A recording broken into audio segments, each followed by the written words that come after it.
If you want to color a selection in Pixlr E, this quick tutorial will show you the easiest way to do it cleanly and control the final look.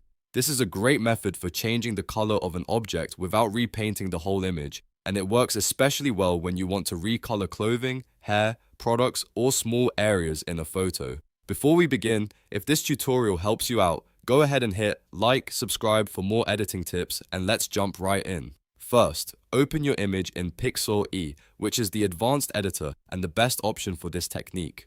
Once your image is loaded, you need to make a selection around the object you want to color. On your keyboard, press W to open the One Select tool, or press L if you want to use the Lasso tool instead.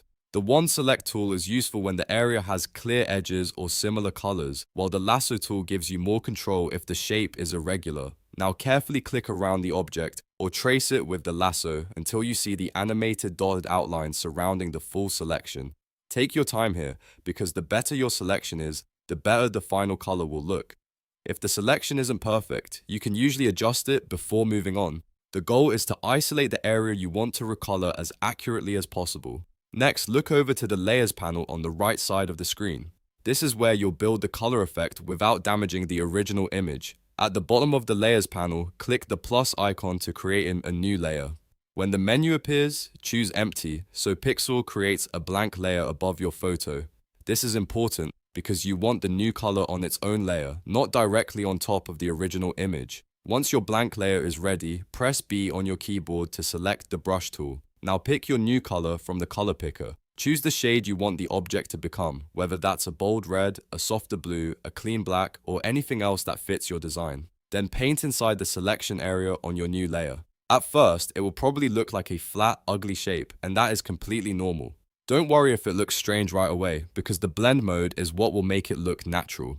Now go back to the Layers panel and find the new layer you just painted on. Click the three dots on that layer to open its settings. Inside the options, look for the Blend Mode drop-down menu. This step is what transforms the solid color into something that blends with the original image beneath it.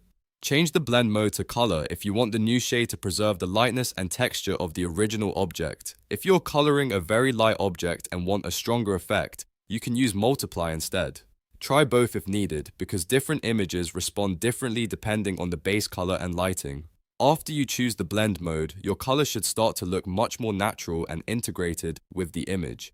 The original shading and detail will show through while the color changes underneath, which is exactly what makes this technique so useful. Once everything looks good, press Ctrl+D to clear the selection lines. That removes the marching ants around your object so you can see the finished result clearly. And that's it. You've successfully colored a selection in Pixlr E using a new layer and blend modes. This method is simple, flexible, and non-destructive, which means you can always go back and adjust it later if you need to. If this video helped you, please like the video, subscribe to the channel, and turn on notifications for more fast and easy editing tutorials. Thanks for watching, and I'll see you in the next one.